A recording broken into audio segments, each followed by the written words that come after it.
matin, 5h, 7h, Mathieu Noël.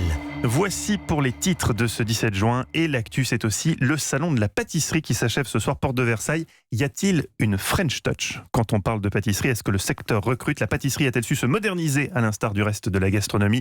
Pour en parler avec nous ce matin, il fallait un chef pâtissier de renom. Bonjour Maxime Frédéric. Bonjour. Merci d'être avec nous ce matin sur Europe 1 en direct. Vous êtes le chef pâtissier des 3 restaurants du Palace parisien Four Seasons Georges V à Paris. Parmi vos spécialités, et vous avez eu cette riche idée de venir avec ce matin le pain au chocolat. Ça sent tellement bon. Ou chocolatine. Déjà, c'est quoi votre religion? Qu'est-ce qu'on dit? Chocolatine ou pain au chocolat? En Normandie, pain au chocolat, exactement. Mais dans mon laboratoire, j'ai aussi des Toulousains, donc ça parle chocolatine et on va dire ça chante bien, ça chante bien. Des pains au chocolatine. Et alors, on les a sous les yeux, ils sont absolument merveilleux. Leur texture, je ne sais pas comment dire ça, visuellement déjà, qu'est-ce que vous avez fait? Pourquoi il y a des rayures dessus? Alors en fait, on a fait un pain au chocolat, mais qui va feuilleter aussi bien sur le côté et sur le dessus. On a créé cette technique-là. Et la petite particularité aussi, c'est qu'ils sont caramélisés.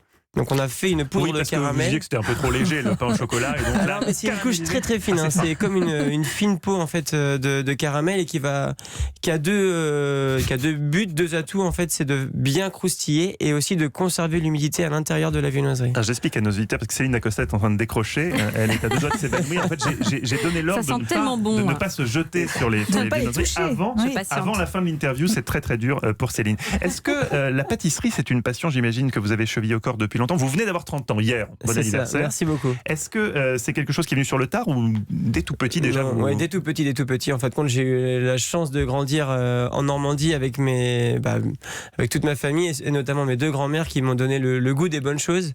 Et c'est vrai que ma grand-mère, une de mes grand-mères en Normandie à Coutances, qui ont une ferme. J'allais donc tout le temps là-bas avec mes petits cousins en vacances. Et c'est vrai qu'à 11h, c'était toujours le petit rituel de faire un gâteau pour toute la famille. Et donc, oui, la tarte aux pommes. Mais quand on a 5-6 ans, on est déjà sur le plan de travail en train de touiller le gâteau au chocolat, à mettre on goûte plus que l'on travaille, mais finalement, c'est le goût des bonnes choses sont arrivés ici. Et Maroc. Mais dès votre formation, vous avez eu envie d'être chef dans un palace ou c'est arrivé sur le tard ça? Mais même avant ma formation, en fait. C'est vrai? Oui, j'ai beaucoup regardé des émissions de pâtisserie, des magazines ou quoi que ce soit.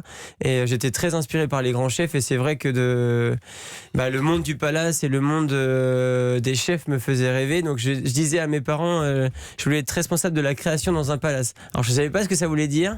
Maintenant je le sais. Mais ça me faisait rêver en fait de pouvoir s'épanouir et de pouvoir créer des desserts, d'avoir une belle équipe et une brigade avec soi pour construire ces moments-là, quoi. Alors justement, tout le monde n'a pas les moyens de se rendre dans un palace comme le Four Seasons à Paris, mais pour découvrir votre talent, on peut vous retrouver cet après-midi au salon de la pâtisserie. Alors à quelle heure? Exactement, à 14h. Pendant une petite heure, on va faire une démonstration. Alors en plus, on va faire 2 desserts.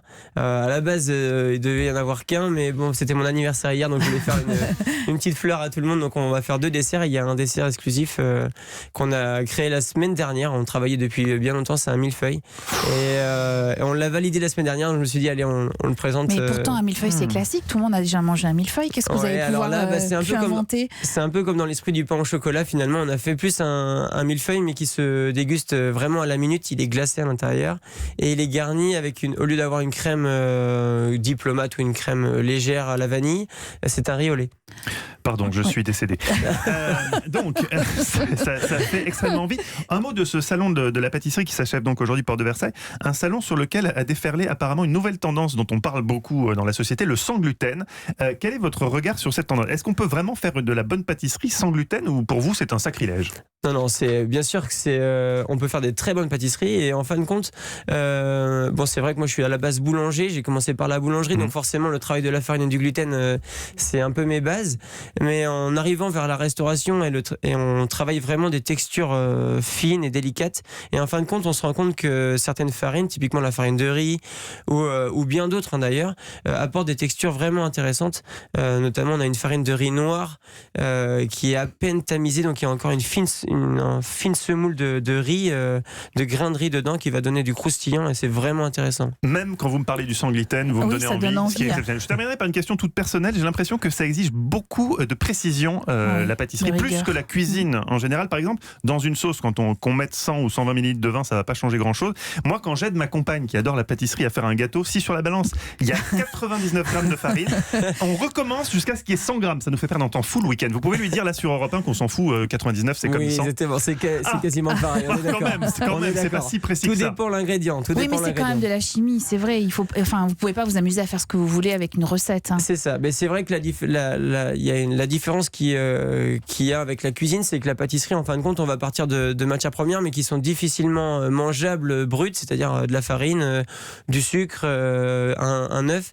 Et c'est vrai qu'avec typiquement aujourd'hui, on a amené l'Anessien, qui est un gâteau en fait qui a 4 ingrédients dedans, tout simplement. C'est de la farine, du beurre, des œufs, du sucre. Et en fin de compte, c'est la recette un peu comme un 4 quarts, comme un cake.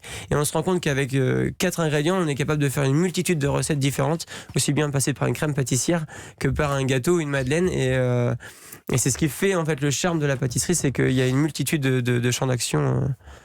Voilà. Merci infiniment Maxime Frédéric, je crois qu'on a déjà pris 3 kilos rien qu'à vous écouter. C'est horrible. Mais on a passé un bon moment. On peut déguster vos créations dans un des 3 restaurants du Four Seasons Georges V à Paris ou venir vous voir à 14h au Salon de la Pâtisserie cet après-midi, porte de Versailles.